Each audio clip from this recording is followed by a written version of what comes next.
Vinyl community, happy Sunday, happy Easter. I hope everyone's having a fantastic weekend. This week's going to be a little bit different. I'm dropping a video on Sunday and Monday to prepare myself for Record Store Day. And I do have some very special guests flying in. So tune in next weekend. You will see some members of the vinyl community here in JC's record room hanging out with me and showing you what we got on Record Store Day. So if you're in the Massachusetts area, you may see multiple members of the vinyl community floating around your town. But what I'm going to do today is the 5 Record Store Day albums that I'm looking for the most for this drop, this first drop. Now, there is one that would have been the top of my list, but it got pushed to June, and that is the Royal Tenenbaums, the soundtrack. Wes Anderson is my favorite director, so I'm not counting that since it's not going to be released till June. But here's the 5 that are going to be released this month that I'm looking forward to. And then tune in Saturday. You'll see what I found, what the other members of the VC found. And, you know, maybe I got more than 5. Maybe I got less. Maybe I picked up something because it looks so cool and I didn't even think of it. But here are the 5 that I'm looking forward to the most. The first is going to be, and this is the one I want the most, Nick Cave and the Bad Seeds Live Seeds. This is a live concert from his heyday, the 90s, the mid-90s. I have streamed this. I had it on CD back in the day, but this is the first time, to my knowledge, it's been pressed on vinyl. It's got a different cover, but I am so excited about this. A double live album by Nick Cave, one of my favorite artists. And his music really is meant to be heard live. It is just amazing. If you know, you know. If you know, you know, as Pusha T would say.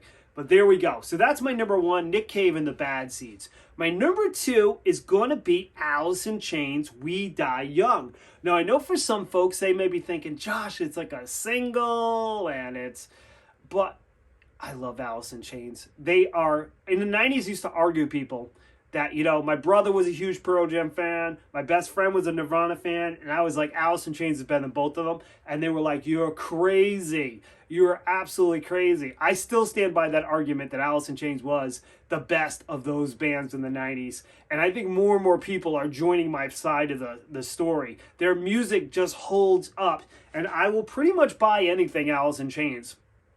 So We Die Young is my number 2. Very excited about that.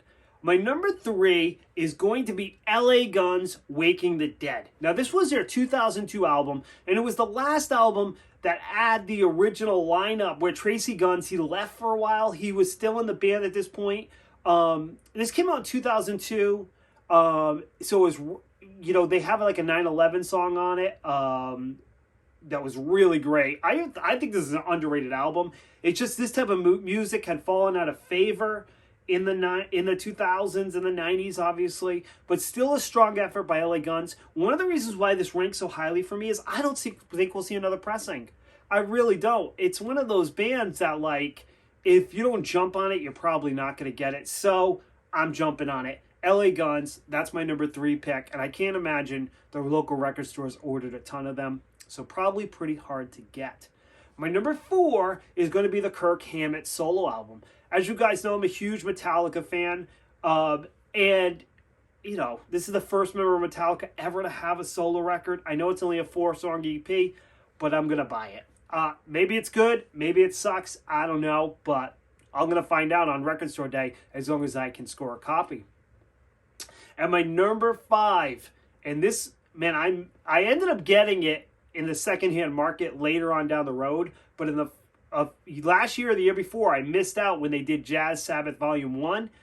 I don't want to miss out with Jazz Sabbath Volume 2 this time. So that is my number 5. I do have the first Jazz Sabbath now. Like I said, I bought it secondhand, like Discogs or something. So I was excited to get it. Here we go, Jazz Sabbath Volume 2. I love the first one. I'm hoping the second is just as good. Just fantastic. If you haven't heard it and you're a fan of Black Sabbath, you're a fan of jazz music, I would tell you it's fantastic.